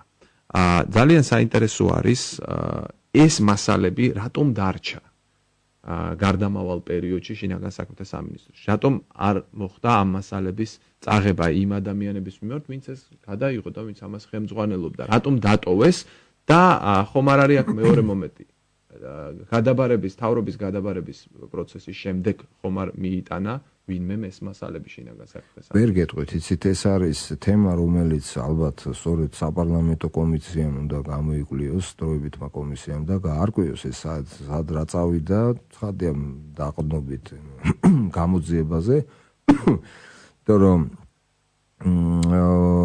ბევრი კითხვის ნიშანია რა თქმა უნდა. ხა მე ვერ თქვენ ხო გესმით ეს არის დახურული სისტემა და ხა ყველაფერს ალბათ არ იტყვიან ხო შესაძლოა ხა ჩვენ მე შემიძლია ვივარაუდო რომ რაღაცები დარჩა იყო შინაგან საქმეთა სამინისტროში რაღაც მასალების შესაძლოა მოიტანეს და რაღაც მასალების შესაძლოა აღადგინეს აი ამ კომპიუტერებიდან, იმიტომ რომ ისინი მუშაობდნენ ზოგიერთ შემთხვევაში წინამორბედები მოწესრიგებულად, ზოგიერთ შემთხვევაში ქაოტურად, მაგრამ იმდენად დიდი იყო ეს მასალები, ხა მე როგორც მითხრეს, რომ აი სადღაც გახსნიან კომპიუტერები, ჩაიტანეს და ამოიტანეს და გახსნეს და რაღაცა ისეთები ამოვარდაო, იქ გული გაგვისკდაო რა, ესეთი რაღაცა იმდენი იყო და მარაზმში იყო უკვე გადასული სიტუაცია, რომ ერთმანეთზე იღებდნენ რაღაცებს, ერთმანეთს შიდა ასე თქვათ რაღაცებს აკეთებდნენ, რომ ის ამისი იყო ხო გახსოვთ ეხლა რა შიგნით იყო დაპირისპირება, ხო მართულ ძალაში და ერთმანეთზე აქვს რაღაცები გადაღება, მაგრამ ერთმა დაგვიფაროს იმის ნახვა, ეხლა არც ამაქვს სურვილი და არანაირი ის არ არის, თუმცა ყვებიან რაღაცებს და ნუ თითები უნდა ყურში ჩაირჭო, რომ არ მოისმინო ისეთი რაღაცები გვესმის, ხო რაღაც ერთმანეთზე, მაგრამ ეს რაღაც უნდა დავამთავროთ რა, ეს იბინძური, მე არ მაინტერესებს რა, ვინ რა, როგორ და რაღაც, უნდა მოვრჩეთ რა ამაზე საერთოდ, იმიტომ რომ ნუ ეს არის ძალიან ცუდი რაღაცა რა. ბევრად უარესია ვიდრე აი რაღაც ცოცხების ისტორიები, იმიტომ რომ იმ მთელი ეს საზოგადოება არის რაღაცნაირად ცუდად. მე ვერც გაიგებ, რომელია დამონტაჟებული, რომელია მართალი, რომელია მიკრული, მოკრული, ეხლა ყველაზე ექსპერტიზას ხო არ ჩაატარებ, შეიძლება ნამაიმუნარია ვიღაც შემოაგდონ, გამოაგდონ, რაღაცა ისაქნან ეხლა ვიღაცებზე და ეს არის, ნუ არ ვიცი რა არის. პანდორას ყუთია, რომელიც არ უნდა გაიხსნას. ნახეთ ხო ერთი რაღაცა გაიხსნას თუ მეორე და რა ამბავი მოყვა ამას რა და ეხლა ასობით თუ მილიონობით თუ რაღაცა არის ეხლა თუ დღეში 25,000 ტელეფონს იწერდნენ სატელეფონს ხა რამ გაამრავლე წელიწადზე და რამდენი გამოვა თქვენ თო მიხვდებით ხო ამიტომ ვამბობ რომ ეს არის ძალიან ცუდი რამე რა და როგორ მოხდა ეხლა არ არის გამორიცხული ვიღაცას გატანილიც კონდეს ხა ამაზეც არის ახლა ისინი თუ გაანადგურებენ გარეთ იქნება მე იმას ამაზე მინდა მე ცალკე ვისაუბრო კანონებზე ვსაუბრო დიახ კანონები უნდა იყოს კანონმა უნდა განსაზღვროს რამდენიმე რამე ხა ორი სიტყვით ვიტყვი იმიტომ რომ რთულია ხა ამაზე ძალიან ეს ხრმად წასულა ხო პირველი უნდა კონტროლის მექანიზმები შეიქმნას რომელიც არ არის ეს არის რა მექანიზმებზე ეს ლაპარაკი ეს არის სასამართლო კონტროლი საპარლამენტო კონტროლი საზოგადოებრივი კონტროლი და ძალიან ისეთი ძლიერი ინსტიტუტები არის საჭირო ისეთი რომელიც როგორც არის უკვე აპრობირებული გამოცდილი არის ზოგიერთ ქვეყანაში რაღაცა შეიძლება ჩვენ გავაძლიეროთ კიდევაც მაგრამ ნუ პრინციპულად ეს არის სადღაც უკვე გამოყენებული და აბალანსები და არ ყვევენ და მუდმივი კონტროლის ქვეშ არის სპეციალური სამსახურები რომ ესეთი რაღაცები არ გააკეთოს სახელმწიფო აკონტროლებს ნუ აქ ლაპარაკია ინსპექტორი რომელიც შემოვა ეხლა იმისი უფრო გაძლიერება და უფრო მეტი ანგარიშვალდებული ეხლა მაგალითად პარლამენტის წინაშე ეს ინსპექტორი რომელმაც ეს უნდა აკონტროლოს ხო იაროს სპეციალური ინსტიტუტია ხო აი ეხლა ჩატარდა კონკურსი და ის მარტო მთავრობის მიმართ არის ანგარიშვალდებული ეხლა წავიკითხე რატოა მთავრობა ნუ ეს ცვლილებები რომ შევიტანეთ იქ პარლამენტშიც უნდა იყოს ანგარიშვალდებული ფორმირებაშიც მონაწილეობდეს და რაღაც ნუ ეხლა ეს მომავალ ინსპექტორს შეეხება ეხლანდეს მაგრამ მაინც ეს კანონი თუ მიიღება მაშინ პარლამენტში უნდა წარადგინოს ანგარიში სასამართლო საერთოდ გამოგდებულია სისტემა ის აძლევს ნებართვას მაგრამ მას არავინ არ ეუბნება ადვოკატის პოზიცია ძალიან სუსტი მოქალაქის პოზიცია საერთოდ არ არსებობს რა ესე იგი თქვენზე რაც არ უნდა იყოს არავინ არაფერს არ გეტყვით მე დააშავეს ხო იქეკებოდნენ თქვენ სულში და მე არავის ვალდებულება არ აქვს შეატყობინო მაშინ როცა ყველა ქვეყანაში ეს ვალდებულება ეს უნდა იყოს აუცილებელია გამკაცრდეს სასჯელი ამაში ეხლა ის რაც იქ არის ხო არასერიოზულია რაღაცა 3 წლამდე ნუ ძალიან სუბუქდა ვითომ არაფერი არო თქვენ სულში იქეკებიან არ არის ესე რა ეს არის ძალიან სერიოზული დანაშაული ჩემი აზრით ამიტომაც უნდა გამკაცდეს ეს სასჯელი და ესაც აგვაქვს შემოტანილი იქ მათ შორის ჩვენ გვაქვს კომუნიკაციების ელექტროკომუნიკაციების შესახებ კანონში ცვლილებები რომ აი წარმოიდგინეთ მარტი მაგალითს გეტყვით რა თქვენ სარგებლოთ მობილურ ტელეფონით გააგზავნეთ მესიჯი ხო ეს მესიჯი სად მიდის ნუ თქვენ გამომიგზავნეთ თქვათ მე ხო რომ როგორ ახარ რაღაცა წამოდი რაღაც ხინკალი შევჭამოთ რაღაცა ლუდი დავლიოთ ხო არაფერია ხო მაგრამ ეს აწავიდა ეს მესიჯი ამ კომპანიამ რა გააკეთა ანდა წარმოიდგინეთ რომ მომწერეთ რომ იცით რა ის კონტრაქტი რომელიც უნდა დაგვედო იქ გერმანულ კომპანიასთან თუ ამერიკულ კომპანიასთან, მე თქვენი პარტნიორი ვარ, თქვა ბიზნესში და მეუბნებით რაღაც კომერციულ საიდუმლოებას და ეს დიდი ბიზნესია. ხო უნდა მომწერდო ან ტელეფონით მითხრათ, ან ინტერნეტით მითხრათ, ახლა სხვა ქალაქში რაღაცა ტრეც ხო არ გამოაფრენთ არა, იმით პოსტ იმის მაგივრად, ხო? გამიგედა ყველაფერი ხო გწყდება. აი მაგალითად გეუბნებით რომ ნებისმიერი თანამდებობის პირი გასაგებია რომ ისინი გარკვეულ ინფორმაციას დახურული ქსელებით აგზავნიან, მაგრამ ადამიანები არიან ისინი, იმათ ყავთ მეგობრები, ოჯახის წევრები, რა ვიცი, ხო ახლობლები, არსებობს რაღაც ყველაფერს ყველა ვერ აკონტროლებს, გესმით? და რომც არ იყოს განსაკუთრებული ინფორმაცია, ხო? ნებისმიერ თქვენი ინფორმაცია რატომ უნდა ინახებოდეს სადღაც. ეხლა მობილურ კომპანიებში ეს ინფორმაცია ინახება. რაღაცა დრო დაუსრულებლად თუ რა ვიცი მე რა, მაგალითად ძალიან საინტერესო პრეცედენტი იყო გერმანიაში, როდესაც მიიღეს კანონი, რომ ერთი თვეზე მეტი არ შეიძლება მობილურმა კომპანიებმა შეინახონ ეს ინფორმაცია და საკონსტიტუციო სასამართლოში გასაჩივრდა. და იმათ თქვეს რომ ეს ანტიკონსტიტუციურია და არც ერთი დღე არ შეიძლება მომენტალურად უნდა იშლებოდეს ეს ინფორმაცია. ახლა წარმოიდგინეთ ეს რას ნიშნავს, რომ თქვენ წერილი დაწერეთ ჩვეულებრივი, ჩადეთ კონვერტში, გააგზავნეთ და პოსტაში ვიღაცამ გახსნა, გადაიღო ქსერვასლი, გადადო გვერდით და თქვენი წერილი გააგზავნა. ნუ აი ეს არის მობილური კომპანიები დღეს, ხო? პირადი ცხოვრების რა თქმა უნდა, ეხლა თქვენ ვის რა მიწერეთ, იქ ლექსი დაწერეთ თუ მოთხრობა გააგზავნეთ თუ ვიღაცას შეაგინეთ თუ რა ქენით, ეს თქვენი პირადი ურთიერთობებია, ხო? ვისი რა საქმეა, რომ ინახავდნენ, ა? მოდი შევხედოთ ამას სხვა კუთხითაც, ქვეყნის უსაფრთხოების კუთხით შევხედოთ. კი ბატონო, რეკლამა გვაქვს და რეკლამის შემდეგ დავბრუნდები ზუსტად ამ თემით, უსაფრთხოებისთვის, თვითონ სახელმწიფოებრიობას რამდენად ემუქრება. კი ბატონო. საქართველო და მსოფლიო. ვახო სანაიასთან ერთად. დავბრუნდით კვლავ პირდაპირ ეთერში. მე შეგახსენებთ, საუბრობთ უკანონო მოსმენების თემაზე და ჩვენი სტუმარია გაზეთ რეზონანსის მთავარი რედაქტორი ლაშა ტუღუში. ჩვენ შევჩერდით იქ, რამდენად ემუქრება ეს უკანონო ჩანაწერები, ფარული ჩანაწერები ქვეყნის სახელმწიფოებრიობას, მის უსაფრთხოებას. რა თქმა უნდა ემუქრება, ხო, იმიტომ რომ მე არც მინდა დაუშვა, რომ დღეს რა მდგომარეობაში ვართ, ომის მდგომარეობაში ვართ, ხო? ახლა რაც უნდა ვილაპარაკოთ და გვინდა რომ ურთიერთობები გავასწოროთ, დავალაგოთ, რა დიალოგის პროცესი დაიწყო და შემდეგ ეს არის რეალობა, რა ხდება, ხო? ეს მავთულები და ხლართები და უბედურება ხდება.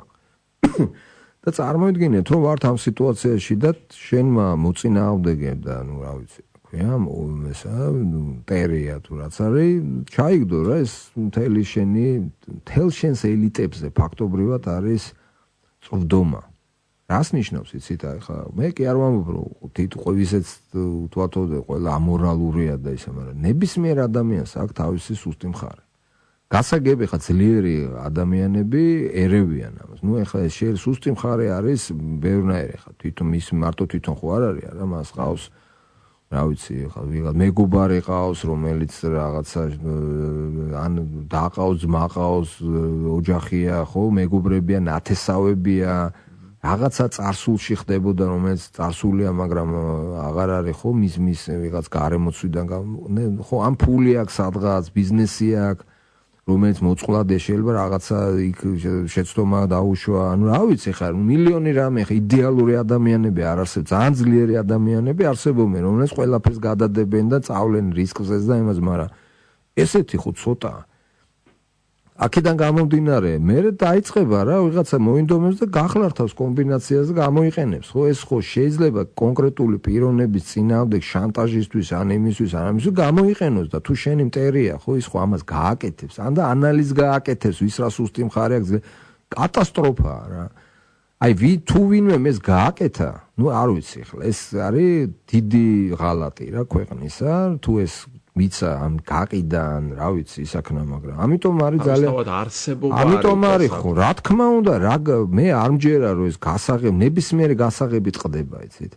აი ბანკები გააქვთ რა, დაცული როგორი სისტემებით, ხო ვიცით რა, რა ვიცი, პიკასოს ნახატებს და ვან გოგს და იმას იპარავენ, ხო და ლურს ტეხავენ და რა ვიცი, ცენტრალურ ბანკებს გატეხავენ და FBI-ს ისინი და CRU-ს, ისე რა ქვია, ცენტრალურ სადაზვერო იმის არქივები გატეხე და კიბერ ესე თუ რა ქვია იმის შეტევებს რო ახორციელებენ. სახელმწიფო რომლის ამის ამ ყველაფრით საქართველოს არ გაუტეხეს სერვერები, მე ვკითხულობ რა, როცა 2008 წელს რაღაც ხდებოდა ესტონელებს გაუკეთეს.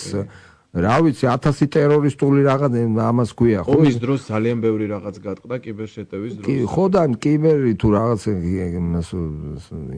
სხვა ენაზე გამოთქვი, მაგრამ ნუ კიბერშეტევაზე ხო და ამიტომ რატო გავრისკოთ, ვერ გავიგე. ეხლა ვიღაცა აი შინაგან საქმეთა სამინისტროში არასრულწლოვანი რო ყავდათ, ჰაკერი. მოიგონა და იმისი FSB-ს ტიპი გამოიჭირა სადღაც, ხო? როგორ დაცული იყო. ვიღაც 17 წლის არც ვიცი, ზუსტად ანეკდოტივით რო ყვებოდით ამას, ხო? რომ იქ შეუძრა იმას სისტემები გაუტეხა და ტიპი რომ მუშაობდა კომპიუტერზე, გადაიღო ტიპი რა, პატარა ბიჭი დაიჭირეს და ეხა გამოუშვეს. რა უნდა ასეთ პროგრამებს დაწერს და რამდენი ახლა მათემატიკოსები იმდენი ყავს საქართველოში და იმდენი ნიჭიერი ახალგაზრდა გატეხავენ ამას და შეძრება და მე დაიწყებს ის გაერთობა ამით, ხო? როგორც რად 3 გასაღები 5 ამჯერა იცით ამის იმდენი რამე მაქვს ცხოვრებაში ეხლა ყველას ნანახი და რატო გავრისკოთ ერთი და ამასაც თავი რო დავანებოთ მე მიმაჩნია რომ სახელმწიფო მორალი რაღაცა ნაბიჯები უნდა ემყარებოდეს რა ადამიანის უფლებები ასე მასობრივად რო ირღვეოდა და ამისი დამადასტურებელი რაღაცის შენახვა არ მიმაჩნია რომ მორალური თვალსაზრისით იყოს სწორი. მიუხედავად იმისა რომ შეიძლება არსებობდეს გარკვეული სამართლებრივი ლოგიკა, მაგრამ სხვა სამართლებრივი ლოგიკაც არსებობს. ადამიანის უფლებები არის სწორედ სამართლებრივი ლოგიკა. ამიტომ მოვძებნოთ სხვა ლოგიკა და მოვიცილოთ ეს ნაგავი რომ ყარს ქალაქი მოვიცილოთ თავიდან. აი ეს არის ძალიან ესეთი პოზიცია. თქვათ ხელისუფლებამ თქვა რომ გავანადგურეთ ჩვენ ეს ყველაფერი, მაგრამ ყველაზე მნიშვნელოვანი აქ არის ის რომ მოქალაქეებმა ირწმუნონ რომ ეს ნამდვილად განადგურდა. აი ეს როგორ უნდა მოხდეს? თითრა ეს არის ძალიან რთული საკითხი. თუ იტყვიან რომ გავანადგურეთ და გააკეთებენ, იტყვიან და დააჭერენ თიც ღილაკს, ეს ჩემთვის იქნება მე უნდა დავიჯერო ამ შემთხვევაში. მე პირადად მაქვს ესეთი პოზიცია ახლა. მაგრამ ჩვენ პრემიერ-მინისტრი, არა, თუ იტყვის პრემიერ-მინისტრი, მთავრობამ გადაწყვეტილებას მიიღებს, შინაგან საქმეთა მინისტრი, მე ვიტყვი რომ კი ბატონო, მათ გვითხრეს, ეს იქნება მოქმედება რა. ეხლა ვიღაცა თუ გადაიღებს ეს უკვე მისი პარტია და შეინახა მინისტრის მოადგილე ზუსტად ამაზე დაიჭირეს. იმიტომ დაიჭირეს რომ შენახული ქონდათ მათ ეს, მაგრამ რომ გაანადგურებენ ეს არის ნუ არის იქნებ კოპიები გაკეთე. აი ეს არის ეჭვი რა. გასაგები შესაძლოა არსებობს კოპიები, მაგრამ ამისათვის არსებობს კონტროლის მექანიზმები. ის უნდა კომპიუტერები უნდა ინახოს, ამიტომ უნდა შეიქმნას ეს მექანიზმი, იმიტომ კომპიუტერში ჩანს რომ ის როდის გადაწერეს რომელიღაცა ფაილი თუ არ გადაწერეს და ასე შემდეგ და მომავალში თავარი არის რომ ეს გადაწყვეტილება მივიღოთ, უკან არ უნდა გავიხედოთ, უნდა ჩემი აზრით ჩვენ უნდა მივიღოთ ეს გადაწყვეტილება როგორც უკვე აქტი პოლიტიკური და ასე თქვა სამართლებრივი. ეხლა თუ ვინმე მოატყუებს საზოგადოებას, რაც პრინციპში ზოგადად შეიძლება ეს დაუშვათ, ეს უკვე იქნება მისი პასუხისგებლობის საკითხი, უკვე ეს არის სისხლის სამართლის პასუხისგებლობა და ძალიან დიდ რისკთან იქნება დაკავშირებული და არ მგონია რომ დღეს ასეთი რისკი ვიღაცამ გაწევს. აი ეს არის ძალიან მნიშვნელოვანი. იცით რა არის, გასაგები რომ არ უღირდეს ადამიანს ამის გამო. ამიტომ უნდა სასჯელი გამკაცრდეს, უნდა შეიქმნას კონტროლის მექანიზმები, უნდა საზოგადოებამ გაიაზროს და ნუ ახლა გესმით ხო, ხა მინისტრი რო ინიშნება, მინისტრებს იჭერენ რომ მოიპარა რაღაცა, ხო? და პრემიერ-მინისტრებსაც და პრეზიდენტებსაც იჭერენ რომ რაღაცა იქ შეჭამა და ხან დაკითხვებზე იბარებენ და მთელ სოფლიოში არის ხან გუბერნატორს იჭერენ, ხან იმას, ხან რამდენი შემთხვევაა, ხო ეგეთი რომ ვიღაცებს მიუსაჯეს, ხო? ეგ უკვე მათი რისკია. ამიტომ ეხლა ნუ როგორ უნდა ისაქნა, ეხლა მას ვერ მოაწყობ ხო რაღაცას, გეუბნება რომ გავანადგურე, ნუ გასაგებია რა. ანუ მოსპობს აქტიურად შედგეს, უნდა გითხრან რამდენი მასალა არის გარკვეული სპეციფიკაცია უნდა გაკეთდეს, რომ თქვან რომ აი ამდენი ფაილია, ამდენი დროის განმავლობაში, ანუ რაღაცა სურათი უნდა მოგცენ. ამის შემდეგ ეს უნდა განადგურდეს და იქ რაღაცა ოქმი უნდა შედგეს, რომელსაც თან ერთვის, რომ რამდენი და ხა კონკრეტულად იმაში ვერ ჩაიხედა. ეხლა თქვენ რომ აზრი არ აქვს, რომ ყველა ვიღაცამ შეამოწმოს მართლა ეს კადრები იქ არის თუ არ არის, იმიტომ ეგეც შეიძლება დუბლიკატი არსებობდეს და არც სწორიც არ იქნება. ეხლა ეს მოქალაქემ არ უნდა ქნას, ეხლა კომისია შექმნა და ჩავიხედოთ შიგნით რა არის. ნუ ეს ნიშნავს, რომ კიდევ ერთხელ არ ღვევი ადამიანის უფლებებს, საჭირო ეს არ არის. უნდა განადგურდეს რაღაცის საფუძველზე, აქტი უნდა შედგეს კიდევ ვიმეორებ ეს ოქმი და დასაბუთებებით. ნებისმიერ მოქმედებას შეიძლება ეჭვით თვალით შეხედო, მაგრამ უნდა წავიდეთ წინ, აბა ეხლა თუ არაფერი არ გავაყოლოთვის ეჭვი გვექნა რომ აუ ის არის, ეს არის, ასოც აი პაკეტი მომზადდა, რომელიც შეიტანეთ პარლამენტში, ალბათ ბუნებრივია ბევრ რაღაცას სწავლობდით, როდესაც ეს პაკეტი დგებოდა, ხო? არის ანალოგი სხვა ქვეყნებში რა როგორ მოხდა?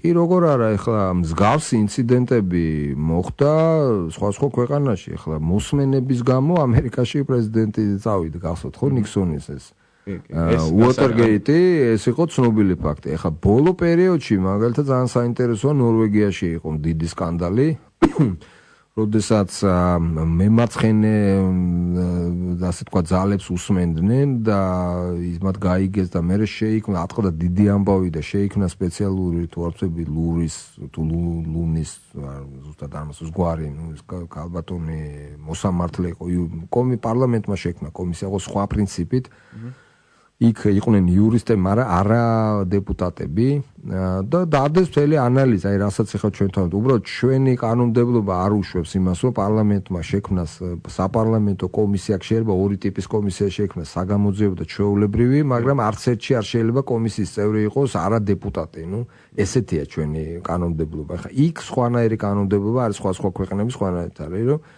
მსგავსი პრობლემა იყო ლატვიაში, ვიცი, არსებობს მოლდოვაში, რომელიც გაასაჩივრა და ასე თქვათ ევროპის სასამართლოში იქნა შეტანილი და მოიგეს მაგრამ ესეთი ტოტალური მოსმენების და თვალთვალის ფაქტები მე გეტყვით იცით რა ჩვენ მე მაგალითად აი ბრიუსელში ვთქვი ეს რომ აი ესეთ ჩვენი სახელმწიფოდან ასე თქვა სიამაყით ვთქვი რომ აი ეს საბჭოთა მემკვიდრეობას და უნდა ძალიან საინტერესო იყო როგორ რეაქცია იქ იყვნენ უკრაინელები, ბელორუსები, აზერბაიჯანელები, სომხები, დასავლეთ ევროპიდან ადამიანები და თავი ვერ მიხვდნენ რაზე იყო საუბარი. მე რო ავხსენით ძალიან დიდი ინტერესი გამოიწვია.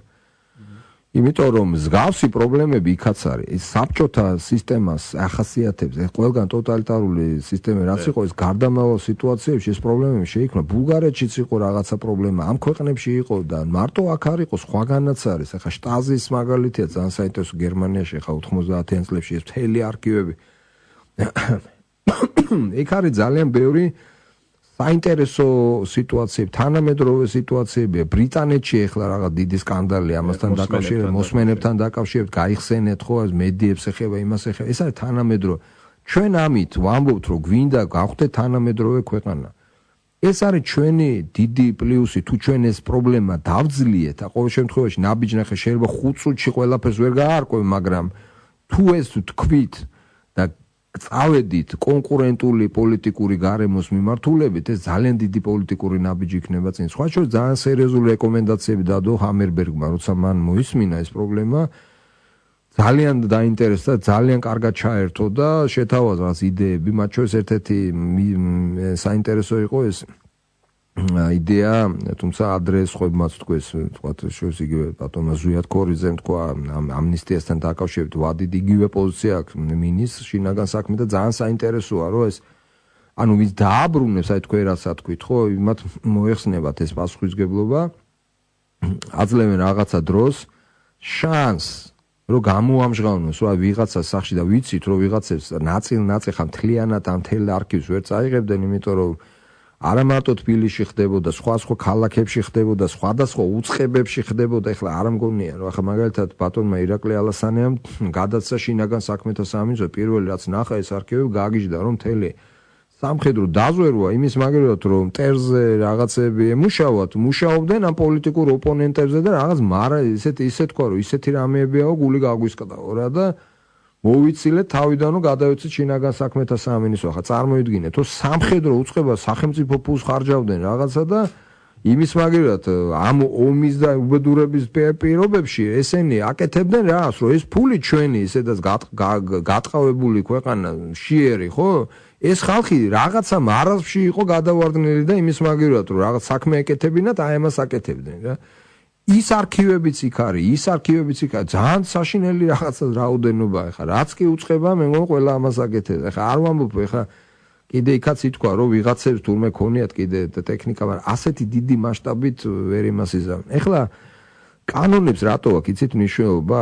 იდეალური სახელმწიფო ცხადია არ არსებობს და ყველგან რაღაცა გამოვარდნები არის ამ კანონიდან და ხან იქ ხდება რაღაცა, მათ შორის განვითარ ხან ვიღაცას იქ მოусმენენ, აქ მოусმენენ, მაგრამ ამას არ აქვს ტოტალური ხასიათი რა, იმიტომ რომ ძალიან ძნელია თუ შენ გააქვს მაკონტროლებელი ინსტიტუტები ქვეყანაში შექმნილი ასეთი რაოდენობით ვერ გააკეთებ, იმიტომ რომ უნდა ჩართო მობილური კომპანია, გავრცელდება ინფორმაცია, ვერ გააკეთებ, ვიღაცა იტყვის და მომენტალურად ეს მაკონტროლებელი ორგანო ერთი წესიერი კაცი ხო აღმოჩნდება ამ თელ სისტემაში და დამთავრდა რა, ესე იგი ძალიან ცუდად დამთავრდა. ამასთან ყველაფერთან ერთად ჭირდება ძალიან ფართო აგენტურული ქსელი. რა თქმა უნდა, ვერ გააკეთებ, რა თქმა უნდა, ამიტომ არის ნება, საჭირო, ამიტომ უნდა გავანადგუროთ ის, რომ ეს ნიშნავს, რომ მართლა ძალიან დიდი ნება გვაქვს და არ ვიტოვებთ ამას რაღაცა სხვა მიზნებისთვის. ხა მე მესმის, რომ ფორმალურად შეიძლება ვთქვათ, მაგრამ ნუ ეს შეიძლება ამან გამოიწვიოს, რომ ესე იგი ისე იგივეს აპირებს ვიღაცა, თუ არ ვაპირებთ ამის განადგურებას, ეს სერიოზულ პრობლემას განადგურდა და აღმოჩნდა ისევ სადღაც სოციალურ ქსელში ეს ვის ეკისრება პასუხისმგებლობა. ესეც ამ შემთხვევაში არა შესაძლოა ვიღაცამ რაღაცა ნაწილი გაიტანა გარეთ და იმან თავისი ასე ვთქვათ პირადი რაღაცა ამ საქმის გახსნის მექანიზმები ეს საქმე იცით რა, როგორ არ არსებობს რა. მთელი მსოფლიო კეტავს ამას და უამრავი ჯგუფები თუ ისინი დაუკავებიათ, არ არის ის ამოცანა, რომელსაც ვერ გადაწყვეტ. ანუ ძალიან დიდ რისკებთან არის დაკავშირებული, იმიტომ რომ საით დაგიჭერენ რომელიღაც, არ ვიცი თუ რაღაც სპეცოპერაცია ჩაატარებ გრანდიოზული და მილიონებს დახარჯა, რომ ერთი რაღაც ინფორმაცია გაავრცელო ხო, მაგრამ მასობრივად ამას ვერ იზამ რა. როდესაც სახელმწიფო ჯიბეშია ეს რისკი არის განუზომლად დიდი. იმიტომ რომ სახელმწიფო მანქანაა. მაგრამ როდესაც ამას კერძო პირი აკეთებს, თავისი ბინძური რაღაც მიზეზების გამო, ეს მაინც ბევრად უფრო ნაკლები პრობლემაა. აი ხვედელიძის ეპიზოდი იმით იყო საინტერესო, რომ სახელმწიფო გამოდიოდა პრაქტიკულად, ანუ ის იყო შინაგან საქმეთა არა რეაქცია მიცა ქართულმა სახელმწიფომ, რაც იყო ძალიან მნიშვნელოვანი, იმიტომ რომ ადრე მიუხედავად იმისა, რომ არ ქვეყნდებოდა, გროვდებოდა და ამას ფასი მანამდე აქვს ვიდრე გამოქვეყნდება. ბოდიში მოპოვება ისეთივე დანაშაულია, როგორც გავრცელება, ეხლა რომ მეუბნებიან, ხომ არ ვრცელდებოდა. კი, მაგრამ მოპოვება ჩაიხედო სისხლის სამართალში რა, მოპოვებას დანაშაულია. ანუ ვიდრე გამოქვეყნება, მანამდე აქვს ამ ყველაფერს დიდი ფასი. რა თქმა უნდა, გამოქვეყნების შემდეგ ალბათ ყველა ხვდებით, რომ ეკარგება ფასი. ამიტომ მე რატო ვამახვილებ ამაზე ყურადღებას? ჩვენ თქვით, რომ სასჯელი უნდა იყოს ადეკვატური. კაცრი, ბევრად უფრო კაცრი ვიდრე ახლა. ეს რაც მოხდა, თქვათ, გირაოთი გამოვიდა შინაგან საქმეთა მინისტრის მოადგილე. ანუ კანონი იძლევა ამის საშუალებას. ამაზე ეს არის ალბათ ყველაზე სწრაფად გადასაჭრელი, რომ გამკაცდეს, რომ ადამიანს ეს არ უღირდეს. ადამიანი, რომელმაც ეს გააკეთა, ის არის დღეს თავისუფლებაზე. ანუ გირაოთი, მაგრამ მაინც თავისუფლებაზე. ხო, ნუ ეხლა იქ ლოგიკა არის ესეთი, რომ ის არ დატოვებს საქართველოს ტერიტორიას და არ შეუქმნის, მან აღიარა თავის დანაშაული და არ შეუქმნის არავის საფრთხეს და ვერავის ანუ ფაქტობრივად იქ ნათელია სიტუაცია და ნუ ასეთი გადაწყვეტილება მიიღო სასამართლომ. დღევანდელი კანონმდებლობით სხვა შორის ამნისტია გამოაცხადა ამ პარლამენტმა, ვინც 1 ოქტომბრამდე ჩაიდინა, ვინც უშუალოდ ასრულებდა. მაგრამ არ არის ამნისტია თანამდებობიდან, ვინც დაავალა, ისინი გასაგებია. სხვა ხალხისა სამმართველოს უფროსი დეპარტამენტის მინისტრის მოადგილე მინისტრი. ვის ავალებდა, იმათ არ ეხება ეს ამნისტია, მაგრამ დიდ წრეს, რომელიც უშუალოდ ახორციელებდა, იმათ შეეხო. ნუ 1 ოქტომბრამდე ვინც გააკეთა. ესეც არის ერთ-ერთი ლოგიკა, რომ გავანადგუროთ და უშუალოდ რაღაცა რა. ეხლა იქ არის სხვა აზრებიც, რომ შეიძლება ზოგი ამბობს, რომ მოდი 2 წელი დავტოვოთ ფაილი და საკმარისია, რომ ასე ვთქვათ, გავერკვეთ და მილიონობით რო არის წავშალო და 2 წელი საკმარისია, რომ პროცესი გაიმართოს, მე ამბობენ, რომ იქ რა პრინციპი ირღვევა, არ ირღვევა, მოკლედ ეს ჩვენ არ უნდა დაგვემართოს, აი ესე იგი ის რო არის ხოლმე ვითარება, როდესაც 500 კაცი ამბობს 500-ას და გადაწყვეტილებას ვერ იღებენ, იმიტომ რომ აქ უნდა ან ესე გავაკეთოთ, ან ისე უნდა გავაკეთოთ რა. აქ უნდა გავჭრათ რა. აქ უნდა გავჭრათ და ძლიერი გადაწყვეტილება არის მისაღები რა. ესეთი გადაწყვეტილება, რომელიც ძლიერი ენერგიული ნაბიჯი იქნება გადადგმული წინ და არა ესეთი ორჭოფობა, აი რა იქნება, მე ეს ისე არ გამოდის, ისე არ გამახა, ეგრე მილიონ მიზეს მოიგონება. ვფიქრობ, რომ მთავრობა ამისთვის ჯერ მზად არ არის. ისეთ რა აი ეს ძლიერი გადაწყვეტილება მიიღოს. მე მაქვს იმედი, იმიტომ რომ ხედავ რომ ასეთ ეს ნება არის და მე მაქვს იმედი რომ ჩვენ ჩავჭრით ამ წარსულს, ეს წარსული ძალიან ძიმეა რა ჩვენ გაფრენას ჩვენს ასე ვთქვათ იმ შერეკილების იმიტომ რომ უშლის რა ხელს რა ეს უნდა მოვიცილოთ რა ჩვენ თუ გვინდა განვითარება თუ გვინდა რაღაცა მორალზე დამყარებული აი ნორმალური რაღაცები ნდობაზე და პარანოიაზე არ ვიყოთ ჩვენი სახელმწიფო არ იყოს დამყარებული ეს მემკვიდრეობა უნდა გადამოვიცილოთ და ეს სტილი რომ პოლიტიკურ ოპონენტებს რა იყო ყველაზე დიდი უბედურება ამ სიტუაციაში იყო ის რომ ეს იყო პოლიტიკური სისტემის ნაწილი. აი რაც ხდებოდა, იმიტომ რომ რაღაც მარაზმშია და ავანტყოფია და რაღაც. ეს იყო პოლიტიკური სისტემის ნაწილი. პირველი მიზანი, რატო უთვალთვალებდნენ ამ ხალხს, ეს იყო ის, რომ აგროვებ ინფორმაციას, რომ გამოიყენო შენი ოპონენტის წინააღმდეგ, ეს იყო უბინძურესი რამე, უბინძურესი მეთოდი. აი ეს მე ამაზე უნდა თქვა თუ არა, ეს არის მარტო ერთი ხელისუფლების არ, ეს არის მემკვიდრეობა ამ საბჭოთა ტოტალიტარული რეჟიმიდან გადმოყოლილი და ვერც ვამჩნევდით აი ამ სიბინძურეში ცხოვრობდით და ნუ ვიღაცა იტყოდა უფლებადამცველი, მაგრამ ეს ხმა იკარგებოდა. დღეს გვაქვს შანსი რომ ამაზე უარი ვთქვათ რა, ეს ნაკლები არ არის ამ ცოცხებზე კიდე მეორედ ვიმეორებ ამას რა. იმიტომ რომ სულში რო აფათურებ ვიღაცის სულში ხელს, ეს არის დიდი უბედურება რა. ხვის ცხოვრებაში ცხვირს რო ყოფ და ფეხებით რო შედიხარ, ხო ეს ეგრე არ არის მარტივი საკითხი რა. რთული საკითხი, ამიტომ ამბობ რომ უნდა დავამთავროთ ეს თემა და წავიდეთ დავანებოთ ამას, გავანადგუროთ ეს სიბინძურე, ყარს ქალაქი რა. ბოდის უხდი მე რადიო მსმენელს ასეთი სიტყვების გამოყენებისთვის, მაგრამ პირდაპირ ვიძახი ამას რა. ამიტომ ჩვენ უნდა წავიდეთ სხვაგან რა. ასაგები, დიდი მადლობა. დიდი მადლობა გადაგიხადოთ სტუმრობისთვის. გაზეთ რეზონანსის მთავარი რედაქტორი ლაშა ტუღუში იყო ჩვენი სტუმარი. დღევანდელი გადაცემა ამით დასრულდა. მადლობას გადაგიხდით რადიო მსმენელებს ყურადღებისთვის. ნახვამდის. მადლობა. საქართველო და მსოფლიო ვახო სანაიასთან ერთად